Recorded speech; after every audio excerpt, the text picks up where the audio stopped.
Meanwhile, in the kitchen, Rarity met Spike with excitement. How's he getting on? She asked eagerly. Really well, I think, he replied. I've never seen a master smile so much.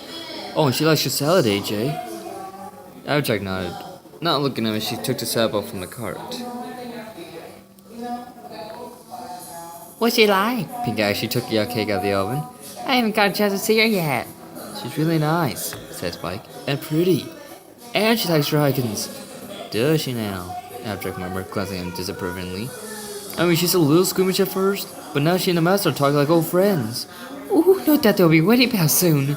Rarity squealed. I can't wait to make the wedding dress.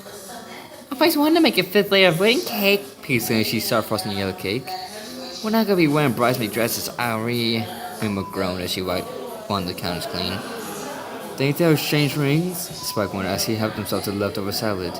I mean, I know vampire weddings are different from regular weddings, but it'd be cool to be the ring bearer. Well, she has to have a dress, Rarity insisted. And of course a lovely bouquet. Has she asked about the lilies yet? I do hope she likes them. Or maybe she could have some white roses. Ooh, we could make a whole wedding arch of white. Applejack now around shouted, well, y'all about weddings. Everyone required a sudden outburst, staring at her in fear. Applejack saw him return the dishes. Applejack has a point, Twilight said. They're only just starting to get to know each other, and we're already talking about a wedding. It might not even happen, Applejack murmured. Whatever do you mean? Rarity inquired. They're destined for each other.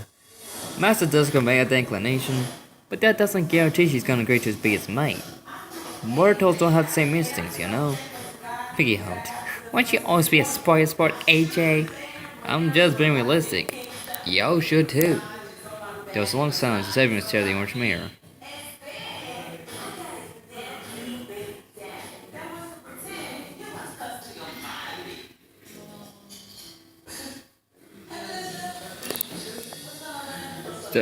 Spike cleared his throat.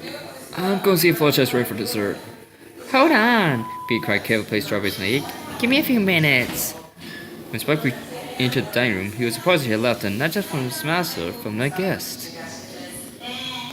And that's not all, Jessica exclaimed. When I went to look for them again, they were on the ceiling. Fletcher laughed even harder with him. Oh my, did you ever catch them? Of course. They're on my head now, aren't they? Now no, never to part with my horse again. Spike smiled as he walked to the giggling mirror. You done, Dummy Sora? Oh yes, here you go. Fletcher said she handed Spike her empty salad bowl. Your chef was most delicious. Would there be dessert? How do you feel about strawberry yellow cake? Oh, that sounds delightful. Okay, it'll be ready in a few minutes. Enjoying yourself? Discord asked as Spike left again. Fletcher blushed and looked down at her host. Yes. I suppose. He laughed nervously as the sun thought occurred to him. Oh, I'm probably not much company. After all, you must stand with all sorts of important opponents all the time. Her smile faded. Oh, yes, sometimes. But She turned away, feeling silly for saying this. I've never had this much fun before. Disco lit up, his wings fluttering with excitement. I must ask though. Fletcher started looking at him questioningly. Why did you invite me here? His wings drooped and he suddenly felt sweaty again, despite his inability to secrete water. Oh! He gulped. You see, he turned his collar, trying to fan away the heat. The thing is, one look in her eyes and his smile went blank. What was the question? Fletcher to her head at his behavior. I just wanted to know why you invited me here. He was saved by the owner of the kitchen door. This time it was Pinkie Pie who was pushing the cart. Cake time, everybody! She exclaimed, darting her eyes at Fletcher. Hi, I'm Pinkie Pie. I know Spike's supposed to have dessert, but I just had to see you up close. Fletcher shook the pink mare stuck her face in hers. Wow, you are pretty. The master was kidding. Pinkie! Just a cow hiding his face behind the claw. Now, Pinkie said, pulling away and posing in front of the cart. Time for the creme de la creme. Delectable, delicious yellow cake with a strawberry filling and vanilla icing. Baked it myself. Looks wonderful, Fletcher said, gazing at the small frosted white cake with juicy strawberries on top. Yeah, Pinkie said with a long sigh. Wish I could eat it myself. but you know, if ectoplasm can't digest it. Pinky! Disco was sharply, making a slicing motion across his throat. You just had a Drake Master. You don't need to slit any more throats tonight. Disco buried his face in his hands while Fluttershy's face turned white.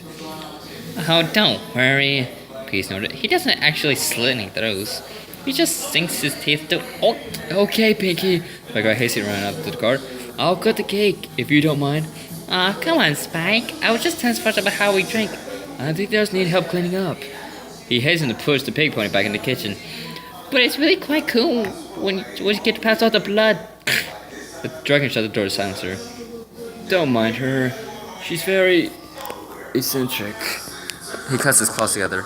Now how about that cake? The next few minutes were filled with more awkward silence as Fluttershy slowly ate her slice of cake. Piggy's words as a reminder of her situation. Sure, these vampires seemed nice enough, but how could she be sure she could trust them? You didn't answer my question earlier, Fluttershy muttered, looking up at Discord. Why did you invite me? He hesitated, and the words left his lips before he could contain himself. You're very beautiful, he sighed. Yes, you've said that. He found her passiveness. You don't believe me? It's not that I don't believe you, it's just... Is that the only reason? He bit his lip. What other reason would there be? She put down her fork and bravely sat up. I hate to be frank, but...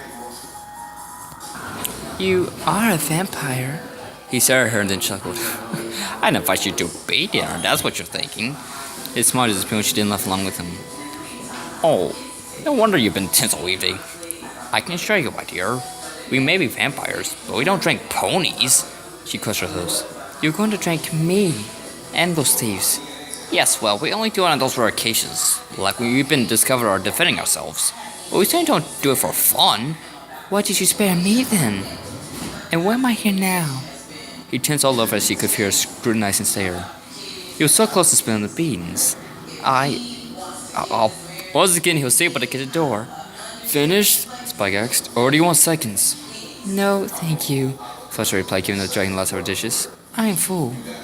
Well, just exclaimed, standing up from his seat. Since the evening's still young, how about I give you a tour by Castle Dumbledore? Fluttershy's guard would still begin as her imagination worked on where exactly he would be leading her. A dungeon? A slaughterhouse? His bedroom? All those ideas gave her chills. Sure, she stammered, but only if Spike comes with us. She felt safe with the only non-blood dragon in the vicinity. Jessica was slightly disappointed with this request, but he understood her reasoning. Very well, Jessica said, turning to the dragon. Once you've cleared the table, Spike, you may join me and Lady Fluttershy. Once that was settled, Jessica led them back into the main foyer. You've been here already, he said. Not much, but then again, entrance halls are just for entering. He snapped his fingers and opened a pair of double doors to another room. Fluttershy gasped at the sight of a glittering golden room. It was vast with a high ceiling, from which a crystal chandelier hung. The only items in the room were a grand piano, a harp, and a violin and music stands. This is the ballroom, Discord announced. You host balls here? Fluttershy questioned in surprise. No, but Pinkie Pie likes to throw the occasional party to live in this place up a bit, so we have this room for such occasions. He closed the doors and started up the staircase. Careful, he warned. These steps were polished earlier today. They might still be a bit slippery. As he said this, Fluttershy's front hoof slipped out from underneath. Discord held out his paw and she hesitated to take it. After a glance at his insistent eyes, she slowly placed her hoof in his paw. Discord smiled as he helped her up the steps, and lay that she was allowing him to touch her at last. Her hoof was so small, so delicate. He worried if he held it too tight it would crumble in his grasp. He started with the west wing, as that's where the more interesting rooms were. The first door to the right revealed a large room with punching bags, dumbbells, and wooden rings and ropes hanging from the ceiling. This is a gymnasium, Discord explained. Rainbow Dash insisted we have one. She likes to stay fit, you know. A thought occurred to me and he flexed his arms. And, so do I. Spike smacked into the forehead. Well, Fluttershy just smiled politely. Disco then opened the door to the next room, which was filled with various claws and sewing equipment. Rarity's sewing room, he said. Of course, I can just make clothes out of thin air, but she prefers to make them herself. Better than sitting around all night, I suppose. The next room was filled with musical instruments, which made Fluttershy's eyes wet in interest. If you haven't guessed, Discord smirked, this is the music room. She looked up at him in surprise. You play all these instruments? Oh no, we all share these. The guitar over there is Rainbows. Alchek plays the bass, as well as the banjo. Pinky, well, that's not really any that she can't play. Spike, Red, and I all play the piano. He looked down at her and saw no wonder in her gaze. Would you, like me to demonstrate? Oh, Flusha said in a cracked voice, as she had not been expecting this. That would be, sure. Disco clasped his hands together and proceeded to the glorious instrument. He seated himself on the bench, stretched out his fingers, and glanced excitedly at Fluttershy. Then he lowered his fingers and began playing a slow, peaceful tune. Flush was immediately entranced, not just by the beautiful melody, but the creature playing it. It was so strange, seeing such a horrifying, mismatched monster play something so alluring and harmonious. His fingers flew gracefully across the keyboard, his eyes focused intently on the notes he was playing. He didn't even have music in front of him. She found herself coming towards him, her fear melting her further with every step. Before she knew it, she was seated on the bench beside him. He glanced down at her in surprise and smiled. Spike, just not that he wasn't anymore, slowly backed out the room and gently closed the door. You play beautifully, Fluttershy softly complimented. Thank you, this girl said, trying so hard not to cry from happiness. I've had centuries of practice. She looked up in bewilderment. Centuries? Vampires are immortal, you know. Gives us plenty of free time. Fluttershy cleared her throat and changed to the same subject. I know this song. It's Moonlight Sonata by Beethoven, right? Why, yes, he replied, greatly impressed. Do you play? No. She looked away in shame. Aunt Charlie doesn't think it appropriate for a lady to play an instrument, she sighed. That's a job for stallions. This girl was playing slowly as he looked at her with male sympathy. I can always teach you. Oh, I wouldn't want to impose. No, really. I've taught Rennie and Spike. Well, maybe. They said nothing for a few minutes as he continued playing. There were no words to express how jubilant he was feeling. The fact that she was so close to him, that she was taking interest in his music, that they were enjoying each other's company. It was enough to warm his own beating heart. How do you like my castle, Fluttershy? Oh, it's very grand, she replied, though a little dreary. Well, when you come to live here, you can take it however you want. Her face impaled and her eyes went in alarm. When I come to what? Disco's fingers froze in a small French as he processed what he had just said. No, he cried desperately, facing her. I didn't. She suddenly began backing away in fear. I knew it. You are playing suck my blood. Fluttershy, no, that's not what I. She raced to the door. Disco hastily snapped his fingers. When she tried the door, it wouldn't budge. She turned to him, now absolutely horrified. Just let me explain, he tried to say, coming towards her with open arms. That's why you brought me here, she screamed, pressing her back against the door. You're gonna turn me to found like you do all the others. Your daughter is dead. You're gonna make me one of your minions. You're a slave. No, he shouted, placing his hands on each side of her head to prevent from escaping. I would never do that to you. Then why? Why are you doing all this? The look she was giving was painful. He didn't want her to fear him, but he also couldn't reveal the truth. That might frighten her even more. But he also didn't want her thinking he was going to turn her into a slave. She deserved the truth. She had to know how important she was to him. He once stammered. Yes, I do intend to eventually make you a vampire. She reached for the door again. Doorknob again. But, he cried, holding a finger, I don't wish to make him your servant. They are not my slaves. Instead, I wish to... He murmured the rest under his breath. What? Fluttershy said, hearing him. He looked up at her with pleading eyes as he finished. To make you my wife. He waited for her to scream, kick him, push him, attempt to break down the door. But she only stood there, staring, all the breath absent from her body. It was a long while before she had the courage to speak. Your wife? He took a deep breath before responding. Yes, Fluttershy. That's the reason I stopped myself from drinking your blood in the woods, and why I saved you last night, and why I invited you here tonight. So, all this was to court me? Yes. Yes, I wanted to get to know each other. First, maybe love each other. Her eyes went further. Flashlight, I'm in love with you. She froze completely, unsure of how to respond. How could she respond? A blood-sunky, possibly murderous vampire was practically proposing to her. She didn't know what to think. It was all happening so fast. She turned around and tried the doorknob again. Flashlight, please, Cisco pleaded. Let me out! She screamed. You understand? We're destined for each other. Let me out. Now. Flashlight, if you just let me. He tried to touch her, but quickly checked his claw. Meanwhile, Spike was standing outside, wondering why they was pounding on the door. Help! Flashlight's voice cried. Somebody, help me! Thinking Cisco perhaps lost control, Spike Casey took his skeleton key out of his pocket and twisted in the lock. Flashlight pulled it out as soon as the door was open and raced down the hall. Flashlight, wait! Cisco called. What's going on? Spike inquired. I told her I wanted to marry her and... You did what? Well, don't just stand there. Stop her! He flew after and spotted her rushing downstairs. Somebody, stop her! Stop her! Pinky was the one who responded to his call and was in front of Fluttershy, hovering between the hallway leading to the front door. Hey, what's the fire? Pinky changed. She looked at the transformed earth pony. Pinky's fur had grown rougher and dirtier. Her ears had become pointed.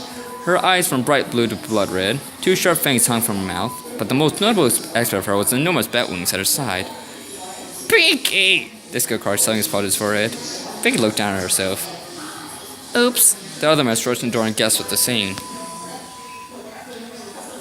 Uh-oh, I muttered. Busted. Please. Flashlight backed away from all of them. Spare me.